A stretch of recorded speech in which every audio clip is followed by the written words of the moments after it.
ده qaybta afraad wararka caalamka dhinaca dibadda caalamka weeyaan dabcan waa 3 bishii Agoosto madaxweynaha dalka la yiraahdo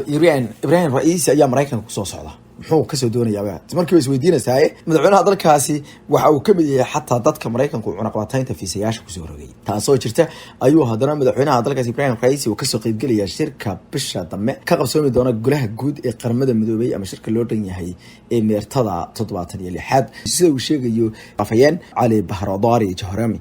waxa uu sheegay inay tani noqon doonto ayuu yiri arrimo la xiriira diblomaasiyadda kadib markii qaramada midoobay ay fiisaha ku amartay dawladda Mareykanka in ay siiso dawladda Mareykanka inta badan uma diidi karto madaxda state-da ama head of states dadka loo yaqaano oo markaasi ay sheegeen inaysan haba yaraatay aysan u diidi karin dhanka kale waxa la sheegay in dadka ku sabeeyay iyadoo Mareykanku cadaadiska ugu darnaa dalka Iran uu ku soo wado kadib markii wada hadaladii dhinaca hubka nukliyeerka iyo warwareentooda ku saabsaneed ay u muuqdeen kuwa gool daraystay qodobada halkaas uu ka jeedi doono ayuu ku weerari doonaa sida muuqata dalka Mareykanka laftiisa ee gogasha dhigaya ama ay xarunta u tahay golaha qaramada midoobay dhanka kalena madaxa guud ee hay'adda qaramada midoobay hubka nukliyeerka u qaabilsan Rafael Grossi ayaa ku eedeeyay dawladda dalkaasi Iran inay iska dhigamarayso inay kala cadayso awoodda hubkeeda ay haysato iyo in kale madaxa guud ee hay'adda International Atomic Energy Agency Rafael Grossi waxa uu sheegay in dawladda dalkaasi laga rabo ficil inay ka geysato inay kala cadayso awoodda iyo wuxuu ugu yeeray kartida ay u leedahay inay hub waaweyn soo saarto isagoo sheegay inaysan hay'addiisa wax ka qaban karin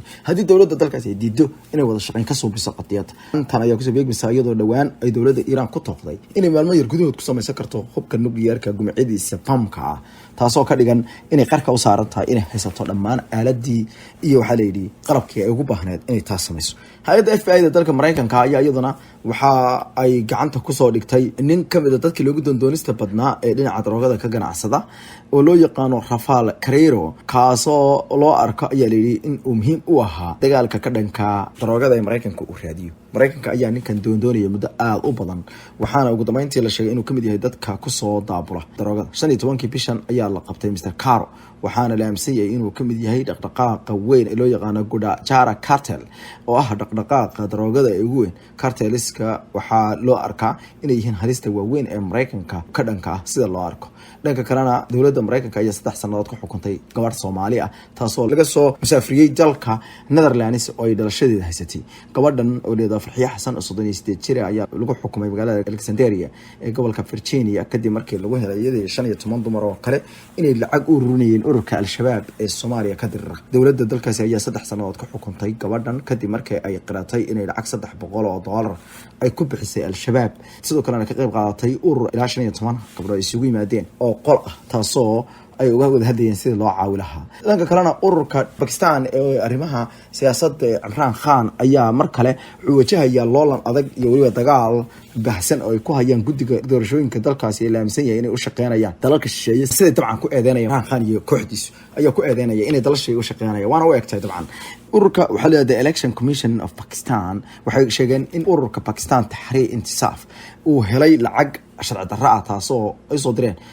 351 shirkadood iyo 34 qof kuwaasoo ku kala sugan dalalka USA, UK, Australia, United Arab Emirates iyo dalal kale si kale marka loo dhigo dadkaas waa dad muwaadiniin ah laakiin si qurbo joog Pakistaaniyiin waxayna sheegeen inuu kamid yahay ninka maalqabeenka ee Arif Naqfi loo yaqaano oo Mareykanku ay ku hayaan baaritaan iyo UK oo ku aadan in lacag baysto mariyo gudoomiyaha ururkaasi doorashooyinka dalkaasi Raja Sikandar Sultan ayaa waxa uu sheegay inay tani tahay ay yiri dabcan talaabooyin hor leh oo muujinaya in ururkaasi baaritaan lagu sameeyo arrinta ayaa loo arkaa ururkan oo shacbiyad aad u weyn leh inay tahay duulaamo dhinaca magacdilka ah oo lagu eekaanayo marka lagu qaadayo Mareykanku waxa uu ballan qaaday dawladda Turkiga markii ugu horeysay inuu kala dariri doono kana caawi doono dagaalka argagixisada ka dhanka sarkaalka arrimaha dhinaca Congress-ka Mareykanka uu qaabilsan Jason Crow oo ku sugan dalka Turkiga ayaa la kulmay Ibrahim Kalin afayeenka madaxtooyada dalkaasi waxaana ka wada hadlay arrimo waaweyn ay kamid tahay sida gaashaanbuurta NATO ay muhiim ugu tahay in dawladda dalkaasi ay ka caawiso ay dagaalka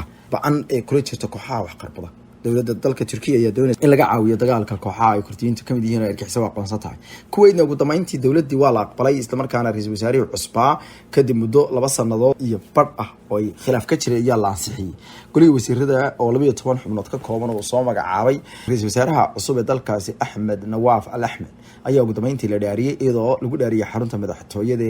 ee Al-Bayan ee ku taala magaalada caasimadda Kuwait City si kastaba ha noqotee warka qoraalka ay ka soo baxay madaxtooyada ayaa ugu dambeyntii loogu dabaaldegay in dawlad la'aanta uu dalku ka baxay wasiiradaha dalkaasi ugu muhiimsan waa saddex wasaarada ugu muhiimsan oo kala wasiirka saliidda oo loo magacaabay Maxamed Al-Faras wasiirka maaliyadda Abdul Wahab Al-Rashid iyo wasiirka wasaaradda arrimaha dibadda Sheekh Ahmed Nasir Al-Ahmed Al-Sabah ayaa dhamaantood kamid ahaa xubnaha markaasi ugu waaweyn ee dalkaasi loo magacaabay dawladaha Sacuudi Arabiya iyo dalka isku tagay Imaaraadka Carabtuna kaayin dollar oo kale oo lacag ay u waarideen Washington waxayna helayaan gantaalo culus oo ku jiraan gantaalka nooca loo yaqaan Terminal High Altitude Area Defense ee THAAD loo soo gaabiyo iyadoo 96 kamid ah gantaalahaasi la keeni doono dawladda boqortooyada Sacuudi Arabiya iyadoo ay dawladdu bixin doonto 3.5 oo u dhiganta markaasi lacagta dollarka iyo sidoo kale lacag ay bixin doonto dawladda dalka isku tagay Imaaraadka Carabta iyadoo gaaraysa 2.25 bilyan oo dollar arinta ayaa imaanaysa iyadoo dawladda Mareykanku ay bariyi ugu dambeeyay doonaysa in hub dheeraad ay ka iibsato dalkaasi war qoraal ah oo soo saaray waaxda dhinaca amniga qaranka ee dalka Mareykanka gaar ahaan waaxda gaashaandhigga